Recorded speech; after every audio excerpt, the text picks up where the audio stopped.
Assalamualaikum teman-teman, seperti biasa sebelum mulai Mimin mendoakan semoga teman-teman semua selalu dalam keadaan sehat walafiat.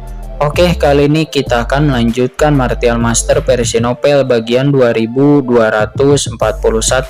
Bagi yang baru bergabung, selamat bergabung, dan bagi yang belum subscribe, subscribe dulu lah agar Mimin tambah semangat lagi nih bikin videonya. Oke, kalau sudah kita langsung masuk ke isi ceritanya. Langit di seluruh runtuhan 10.000 dewa menjadi hitam. Mereka semua adalah praktisi di reruntuhan 10.000 dewa. Dengan kekuatan mereka sebenarnya tidak dapat menyaksikan pertempuran mengerikan di dunia maya seperti Kaisar Dewa Nona Huaji yang kuat. Itu akan mampu, akan tetapi mereka juga samar-samar dapat merasakan sesuatu. Tetapi itu sangatlah samar. Namun pada saat ini, tubuh asli leluhur klan kekaisaran mayat hidup abadi turun dan tiba-tiba menyebabkan seluruh reruntuhan 10.000 dewa terguncang hebat, seakan-akan telah jatuh ke dalam kiamat yang akan runtuh terselubung di langit yang gelap gulita. Sebuah aura malapetaka pun menyebar, dan hanya dengan melihatnya, para praktisi yang ada di sana merasa bahwa kematian sudah mendekat. Banyak kaisar dewa yang kuat di reruntuhan 10.000 dewa juga menyaksikan pemandangan ini dengan kaget. Qin Chen ini benar-benar idiot, dia jelas bisa menyelesaikan situasinya, jadi mengapa dia harus melawan leluhur klan kekaisaran mayat hidup? Dengan aura seperti itu, semuanya sudah berakhir.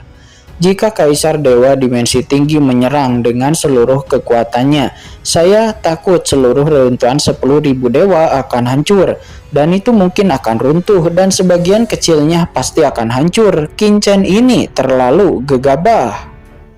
Apa yang diandalkan anak ini untuk menjadi begitu sombong? Apakah ada seseorang di belakangnya? Seorang Kaisar Dewa yang lebih kuat?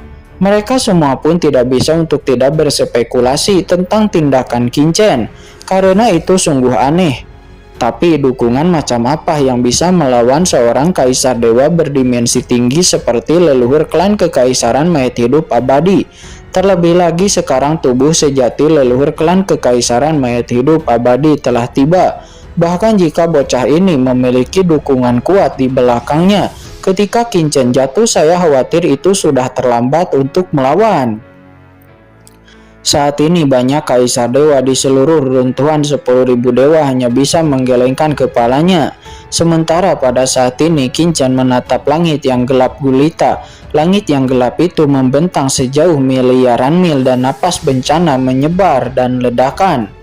Wajah besar leluhur klan kekaisaran mayat hidup abadi di bawah tekanan terus-menerus tiba-tiba menerobos penghalang reruntuhan 10.000 dewa, dan dia turun langsung ke dunia ini. Sebuah api hitam tak berujung memenuhi udara dan seluruh reruntuhan 10.000 dewa langsung terjerumus ke dalam perang gelap gulita. Wah, tubuh asliku sudah datang. Aku ingin tahu trik apa yang kamu miliki kali ini. Wajah gelap yang besar itu menatap Qin Chen dengan dingin dengan raungan. Aura tubuh aslinya terlalu menakutkan dan akan ditolak dengan keras oleh reruntuhan 10.000 dewa, dan dia hanya dapat menunjukkan satu wajahnya untuk sementara waktu guna menghindari akibat yang tidak dapat diubah pada reruntuhan 10.000 dewa. Kamu hanyalah setengah langkah kaisar dewa yang kecil. Leluhur ini ingin melihat asalmu. Pergilah. Wajah gelap yang besar itu menatap Qin Chen dengan nada acuh tak acuh. Di saat suaranya jatuh terdengar suara gemuruh. Api hitam yang mengerikan seperti tirai langit tiba-tiba menyapu ke arah Qin Chen di bawah. Dan dengan kekuatan yang luar biasa, kali ini kekuatan dimensi tingginya terkandung dalam kekuatan yang diubah oleh leluhur klan kekaisaran mayat hidup abadi, lebih dari beberapa kali lebih kuat dari pemikiran dimensi tinggi sebelumnya. Kekuatan mengerikan datang kepada Qin Chen dalam sekejap. Leluhur klan kekaisaran mayat hidup abadi, berhentilah. Sekarang ini adalah reruntuhan 10.000 dewa. Tempat yang dijaga oleh banyak kekuatan di alam semestaku. Apakah kamu ingin menghancurkannya dengan paksa? Pada saat ini tiba-tiba terdengar sebuah teriakan gemuruh. Dengan suara berdesir, kemudian sebuah sosok tiba-tiba muncul di hadapan Qin Chen. Sosok itu memegang segel giok emas di tangannya dan dia langsung mendesaknya. Segel giok emas itu pun seketika melesat ke langit dan memancarkan sinar cahaya keemasan yang tak berujung. Setiap sinar cahaya keemasan mengandung aura Tao Agung yang menakutkan. Akhirnya itu berkumpul bersama seperti gelombang besar dan dalam sekejap mereka menghilang seketika. Mereka menabrak langit hitam yang mengerikan di atas api dan ledakan. Aura mengerikan itu meledak dan kekosongan dalam radius miliaran mil ini langsung berubah menjadi debu. Seluruh lapisan kekosongan terkoyak menjadi lubang hitam yang tak terhitung jumlahnya. Cahaya keemasan itu terus runtuh di bawah erosi api hitam dan akhirnya berubah menjadi ketiadaan. Namun api hitam leluhur klan Kekaisaran Mayat Hidup Abadi juga terhalang oleh cahaya keemasan tersebut dan menghilang di tempat. Hanya api hitam yang tersisa yang langsung mengenai segel giok emas dengan suara keras. Segel giok emas itu pun bergetar hebat dan sosok yang mengaktifkan segel giok emas itu pun terguncang dengan paksa. Dengan hembusan dia pun memuntahkan seteguk darah, tetapi dia menahan serangan itu dan memblokirnya untuk Qin Chen. Hah? Adegan seperti itu pun membuat Qin Chen dan Molly menoleh dengan heran. Mereka tidak menyangka akan ada orang yang datang menghalangi serangan itu. Tatapan mata praktisi seperti Kaisar Dewa, Nona Huaji, dan leluhur klan Komodo juga langsung tertuju kepada sosok tersebut, menampakkan ekspresi terkejut. Orang yang datang adalah sosok yang mengenakan jubah emas. Dia agung dan tampak seperti seorang kaisar yang menjulang tinggi. Dia menatap leluhur klan Kekaisaran Mayat Hidup Abadi dengan gigit terkatup dan darah dari sudut mulutnya merembes. Negara kuno Tianhuang, kata leluhur klan Kekaisaran Mayat Hidup Abadi. Dia berbicara dengan marah. Negara kuno Tianhuang. Mendengar hal itu, semua orang pun menatap sosok berjubah naga itu dengan kaget. Apakah orang ini benar-benar orang kuat dari negara kuno Tianhuang? Nampak dia mengenakan jubah naga. Mungkinkah dia adalah kaisar negara kuno Tianhuang saat ini? Negara kuno Tianhuang adalah kekuatan legendaris di lautan alam semesta. Rumornya itu sudah benar-benar menghilang, namun masih ada dan juga muncul. Apa maksudnya menghilang, kakak? Sepertinya kamu tidak baik-baik saja. Di lautan semesta yang mengerikan ini, banyak kekuatan tersembunyi di kegelapan lautan semesta. Itu yang benar-benar mengendalikan garis hidup dari kekuatan-kekuatan top yang tak terhitung jumlahnya di lautan semesta. Kamu benar-benar bilang seperti itu hilang? Itu hilang dari udara tipis? Kekuatan seperti itu benar-benar muncul di reruntuhan 10.000 dewa. Saat ini banyak sekali pria kuat yang tak terhitung jumlahnya yang tak dapat menahan untuk tidak terkesiap kaget. Wajah mereka menjadi jelek dan mereka tidak tahu harus berkata apa, terutama bagi mereka yang mengetahui tentang negara kuno Tianhuang. Mereka sangat menyadari kengeriannya. Aku tidak menyangka bahkan negara kuno Tianhuang telah campur tangan dan tampaknya berada di pihak Tuan Muda Qin, kata Kaisar Dewa Nona Huaji. Leluhur klan Komodo dan yang lainnya semuanya tidak dapat menahan diri untuk tidak mengecilkan pupil mata mereka, dan mereka terkejut namun juga gugup.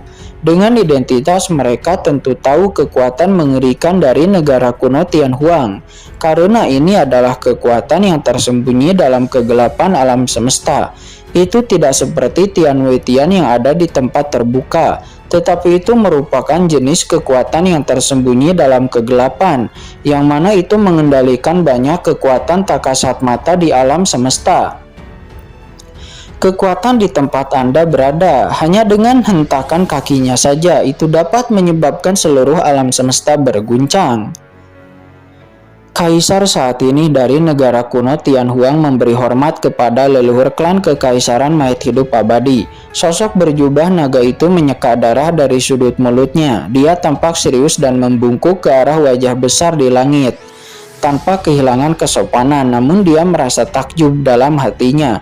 karena sebenarnya kekuatannya sudah mencapai puncak Kaisar Dewa, tapi di bawah serangan sebelumnya dari leluhur klan Kekaisaran Mayat Hidup Abadi, banyak retakan seketika muncul di tubuh ilahinya. Jika bukan karena harta yang diberikan oleh leluhurnya, yang diberikan kepadanya untuk melawan, dia mungkin akan terluka parah akibat serangan sebelumnya. Dimensi tinggi ini adalah pemimpin sejati kaisar dari negara Tianhuang kuno yang dipenuhi dengan rasa iri ketika melihat dimensi tinggi. Mimpinya seumur hidup adalah untuk memasuki alam dimensi tinggi yang lebih tinggi. Namun selama ribuan tahun yang tak terhitung jumlahnya sejak dia memasuki puncak Kaisar Dewa, dirinya tidak dapat mengintip ke dalam alam dimensi tinggi.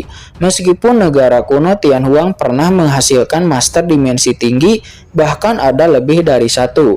Namun meski begitu, sejak leluhur generasi ketiga negara kuno Tianhuang miliknya muncul dengan berdimensi tinggi, namun tidak pernah ada lagi yang memiliki berdimensi tinggi, dan selalu saja ada kesenjangan dalam kultivasi yang juga merupakan krisis negara kuno Tianhuang miliknya saat ini. Oleh karena itu, ketika dia menerima pesan dari leluhurnya yang memintanya untuk mengambil tindakan atas nama orang yang menyebabkan jalan takdir laut semesta terguncang, dirinya sendiri sedikit bingung. Nenek moyang klan Kekaisaran Mayat Hidup Abadi adalah kaisar dewa berdimensi tinggi. Apakah pantas baginya menyinggung perasaannya hanya demi anak ini? Kata kaisar negara kuno Tianhuang. Dia bergumam. Dia sedikit menoleh untuk melihat ke arah Qinchen. Meskipun dirinya bisa merasakan takdir unik pada pihak lain dari Qinchen dan juga keberuntungan khusus, akan tetapi akan ada beberapa orang seperti itu dengan keberuntungan besar di setiap era alam semesta. Kaisar negara kuno Tianhuang selalu merasa bahwa ini sangatlah beresiko untuk menyinggung seluruh klan Kekaisaran Mayat Hidup Abadi demi orang asing seperti itu. Negara kuno Tianhuang, kenapa kamu tidak minggir saja? Apakah kamu akan melawan klan Kekaisaran Mayat Hidup Abadiku? Kata leluhur klan Kekaisaran Mayat Hidup Abadi, dan ledakan. Di atas langit suara geram dari leluhur klan Kekaisaran Mayat Hidup Abadi turun, membawa seserta merta suara murka yang menggetarkan hati, bergemuruh dan menekan kaisar negara kuno Tianhuang. Leluhur klan Kekaisaran Abadi, menurut aturan tak terucapkan lautan semesta, orang kuat berdimensi tinggi tidak dapat dengan gegabah campur tangan dalam konflik antara kekuatan di laut semesta dan menyerang seorang kaisar dewa biasa. Tapi Anda telah melanggar aturan dengan mengambil tindakan langsung. Mohon segera hentikan, jangan bertindak gegabah, kata kaisar negara kuno Tianhuang. Dia berkata dengan wajah yang tampak pucat. Dia menatap langit dengan penuh tekanan dan berkata dengan dingin, kamu pikir kamu bisa mengendalikanku? Kata leluhur klan Kekaisaran Abadi. Dia tertawa keras dan seluruh langit di reruntuhan 10.000 dewa pun bergetar hebat. Kamu hanya seorang kaisar dewa puncak, tetapi kamu berani menghentikanku. Aku berbicara seperti ini kepadamu karena aku menganggap statusmu sebagai anggota negara kuno Tianhuang. Apakah kamu benar-benar berpikir kamu bisa menghentikanku? Dan boom, setelah kata-kata leluhur klan Kekaisaran Mayat Hidup Abadi itu jatuh, suatu kekuatan yang mengerikan menekannya. Kekosongan beriak menutupi langit yang gelap, membuat seluruh langit yang gelap itu menjadi semakin kabur. Terdengar suara gemuruh di reruntuhan 10.000 dewa, seolah-olah kiamat akan segera tiba dan akan segera runtuh. Leluhur klan Kekaisaran Abadi, apakah kamu akan benar-benar terus melakukannya? Kaisar kerajaan kuno Tianhuang terkejut dan marah. Reruntuhan 10.000 dewa itu adalah lokasi pertempuran tahun itu, dan itu adalah tanah harta karun yang sangat penting bagi banyak kekaisaran di laut semesta untuk memahami ranah kaisar dewa. Selain itu, tempat ini sangat istimewa. Anda tidak menyadari hal ini. Ini memungkinkan orang-orang kuat dan muda dari banyak kekuatan di alam semesta untuk memahami kekuatan ras itu, dan itu benar-benar tidak bisa dihancurkan.